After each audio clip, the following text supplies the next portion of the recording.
Estima-se que existiam cerca de 5 milhões de índios, divididos em mais de 1000 povos no Brasil até a invasão portuguesa. Todos eles possuem uma rica história religiosa que são fundamentais para compreendermos o folclore e a mitologia nativa brasileira. E no vídeo de hoje vocês vão conhecer os deuses mais poderosos de toda a mitologia tupi-guarani. E aí galera, beleza? Meu nome é Vinícius Soares e no vídeo de hoje eu vou falar sobre os deuses mais poderosos da mitologia tupi-guarani. Se você curte vídeo de mitologia ou curiosidades históricas e não é inscrito no canal, se inscreva aqui embaixo e clique no gostei, que isso ajuda muito no compartilhamento do vídeo. Então, bora começar!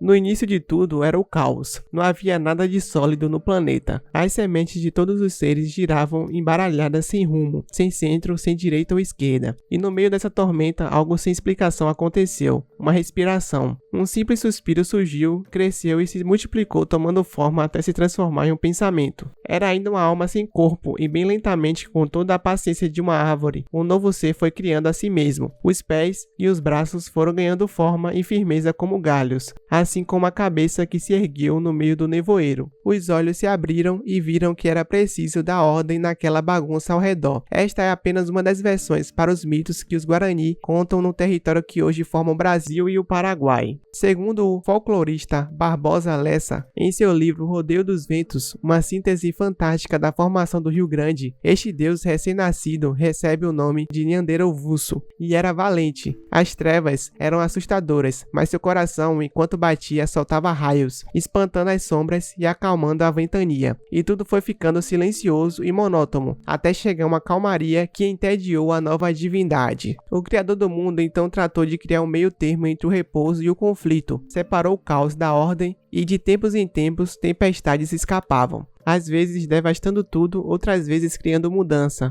Um mundo que até hoje oscila entre a criatividade e a destruição. Só que Nyanderovuço se viu sozinho e resolveu criar outros deuses, como Yara, Tupã e Curupira, que fizeram crescer árvores, ervas e bichos por todo lado. Depois criou Kaiowá, o não da palavra, o início da narrativa que dá sentido ao mundo.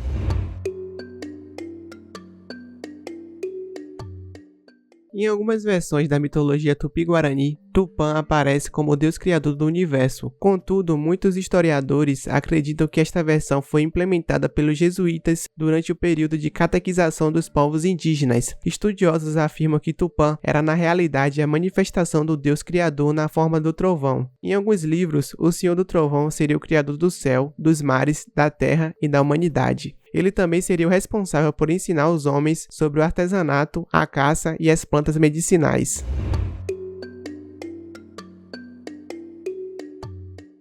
Filho de Tupã, Guaraci seria o guardião do dia. Algumas versões da mitologia apresentam o deus do sol como auxiliador na criação de todos os seres vivos. Ele era casado com sua irmã Jaci, personificação da lua. Assim como em outras mitologias que tinham divindades relativas ao sol, Guaraci seria um importante deus para os tupi-guaranis. As mulheres dos índios guerreiros pediam a Guaraci a proteção de seus maridos nas grandes batalhas. Por ser o deus do dia e das claridades, ele poderia intervir nas batalhas.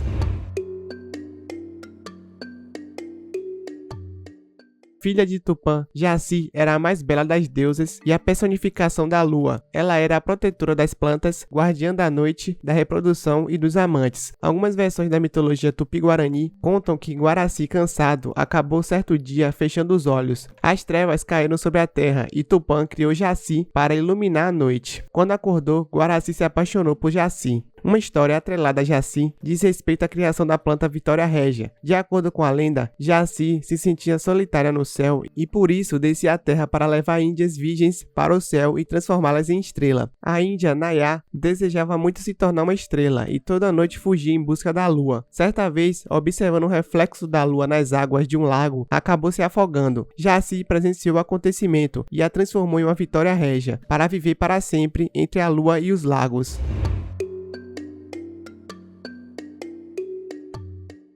Habitante das nuvens, Rudá é o deus do amor e do afeto na mitologia tupi-guarani. Guaraci teria criado Rudá como mensageiro de seu amor por Jaci, já que estavam separados entre o dia e a noite. A lua cheia e a lua nova era o momento ideal para os índios que desejavam clamar para que Rudá protegesse suas intenções amorosas. De acordo com algumas versões do mito, Rudá vivia acompanhado por Cairé, a lua cheia, e Caetite, a lua nova. Este deus é equivalente a Eros na mitologia grega e Cupido na mitologia romana.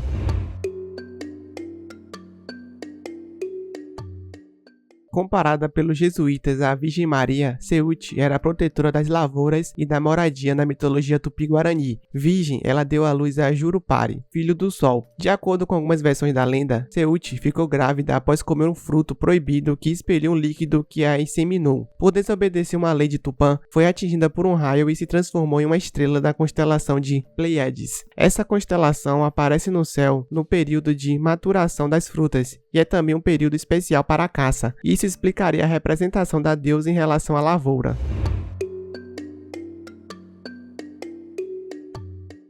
Enviado por Tupã, Sumé é muitas vezes descrito como um senhor velho e de barba branca, como é normalmente representado um profeta. Ele era o guardião da agricultura e muitos relatos afirmam que sua figura representou questão de disciplina e organização social para muitos povos indígenas, antes da chegada dos portugueses. No período de catequização, os católicos associaram a figura de Sumé ao apóstolo cristão São Tomé. Algumas lendas contam que ele teve 2 filhos, Tamandaré e Ariconte.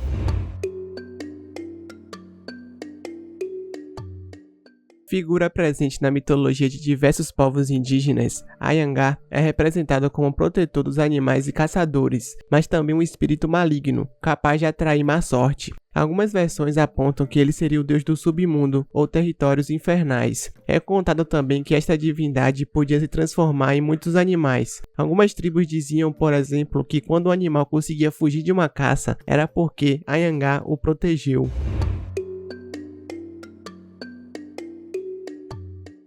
O deus Teju-Jagua é um dos 7 filhos lendários de Kerana, filha de Marangato, um dos primeiros humanos, e Tal, espírito maligno. Teju era um monstro que tinha como representação o corpo de largato e 7 cabeças de cachorro. Sua representação era a mais terrível entre os 7 irmãos, mas seu temperamento era controlado por Tupã, que conseguia deixá-lo calmo e inofensivo. Ele se alimentava de frutas e é considerado o deus das cavernas e das frutas. Em alguns livros é mencionado também que ele era um protetor brilhante de tesouros escondidos.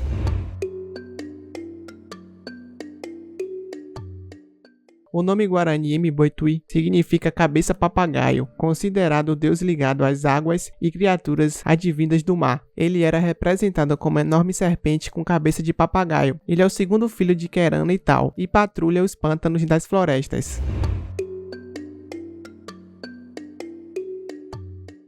O terceiro filho de Kerana e Tal, Monai, é representado como um monstro com 2 chifres eretos e responsável pelo sumiço dos bens materiais dos indígenas. Ele é considerado o deus dos campos. De acordo com a lenda, ele era um excelente ladrão e costumava esconder os furtos em uma caverna. Eventualmente foi derrotado pela bela e destemida índia Poranci, que o persuadiu a celebrar um casamento com todos os outros monstros de uma caverna. Mesmo não conseguindo fugir, Poranci ordenou que ateasse fogo na caverna para se livrarem do mal dos monstros. Os deuses, observando o sacrifício da Índia, a transformaram na estrela d'alva.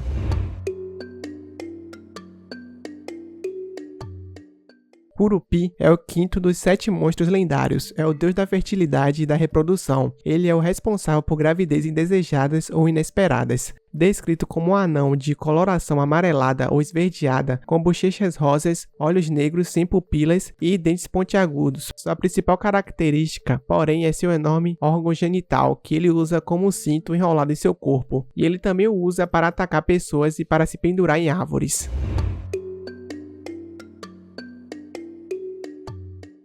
Au-Au, ou Ao-Ao, era o deus dos montes e das montanhas. Era mais um filho monstro de Kerana e Tal. Em algumas versões da lenda, ele era representado como uma grande ovelha, em outras como um grande cachorro. Ambos apresentavam este deus como perigoso e maligno, capaz de matar e comer pessoas. A origem da lenda está associada à criação de seres malignos pelos jesuítas, na época de catequização dos povos indígenas.